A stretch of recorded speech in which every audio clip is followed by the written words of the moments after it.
Ego. Ego is energy.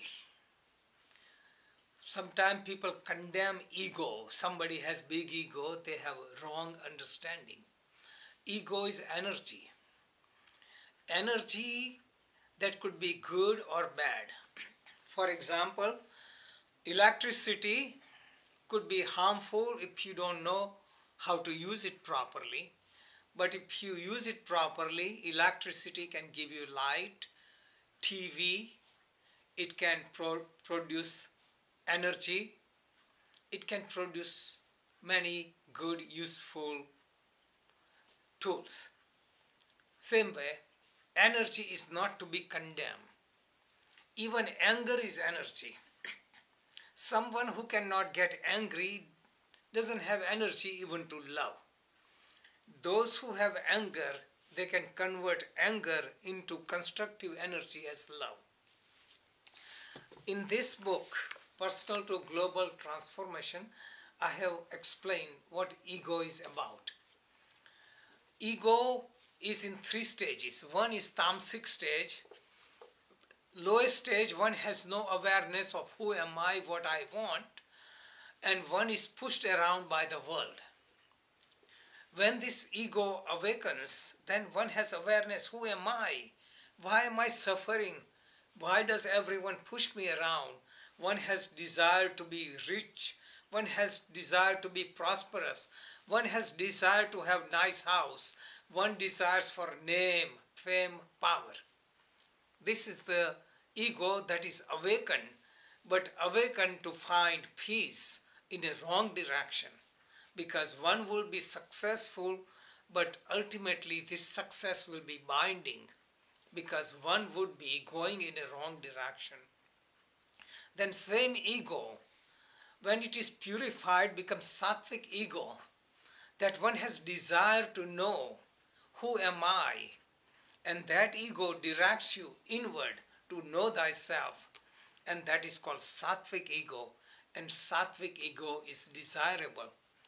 The highest state is transcendental ego or gunatita state, rising about tamas, rajas and sattva.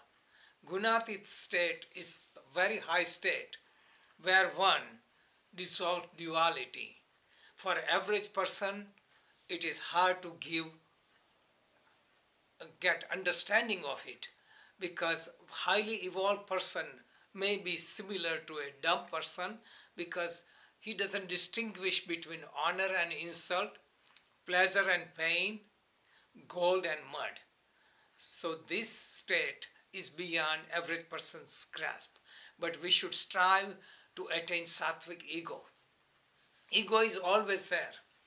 If I have desire to wake up early, practice yoga, to serve others, even to make the video, it requires desire. So desires are not necessarily bad, but desires can be purified and made sattvic. Psychiatrists, psychologists say build ego, and yoga masters say give up ego. What psychologists and psychiatrists say, build up self-confidence, because you need ego to succeed. But when you become more evolved, you give up wrong kind of attachment, give up the ego and use for self-purification. So what psychologists say is a primary stage of building the ego, and when yoga masters say it's transcending the ego. So one has to evolve through these stages. So ego is neither good or bad, and one should not condemn it. One should live in the world. Living in the world helps you to work with your ego. What is ego? Ego is asmita. Yogi Patanjali described Drug Darshan Shaktayoho Ekatmata Eva Asmita. What is ego? Pure consciousness which is totally free. But when this consciousness is plugged into the body, it becomes body. it identifies with the emotion, it becomes that. So consciousness getting stuck with darshana means world, any object in the world, that is called asmita or ego. Pure ego is I consciousness, which doesn't judge, which is independent, and that is the most desirable thing. So ahankara is I consciousness, and I consciousness comes when you are in a deep state of meditation, where you transcend your body, your senses, your mind, your emotions, and you become, and you declare, I am that I am. And that is the pure ego or ahankar. It is the most desirable thing. Until then, one should use sattvic ego to succeed on the spiritual path. Jai Bhagavan.